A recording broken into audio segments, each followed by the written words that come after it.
অনুষ্ঠিত হয়ে গেল ব্যাংকার্স মিট 2025।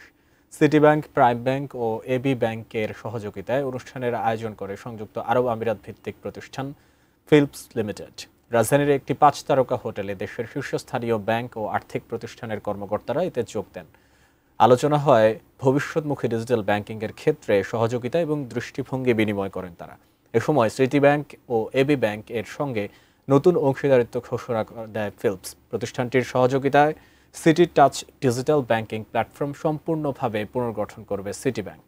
অন্যদিকে এবি ব্যাংক চালু করবে ডিজিটাল ন্যানো লোন সুবিধা। অনুষ্ঠানে মূল বক্তব্য উপস্থাপন করেন বিশ্বখ্যাত ফিউচারিস্ট, আন্তর্জাতিক বেস্ট সেলিং লেখক ও মিডিয়া ব্যক্তিত্ব ব্রেট কিং। বৈশ্বিক আর্থিক খাতে কৃত্রিম বুদ্ধিমত্তা, এআই এবং অন্যান্য আধুনিক প্রযুক্তির প্রভাব তুলে ধরেন তিনি। ব্যাংক 5.0 সম্পর্কে ধারণা দিয়ে বাংলাদেশে ডিজিটাল ব্যাংকিংয়ের সম্ভাবনা নিয়েও আলোচনা করেন ব্রেট কিং।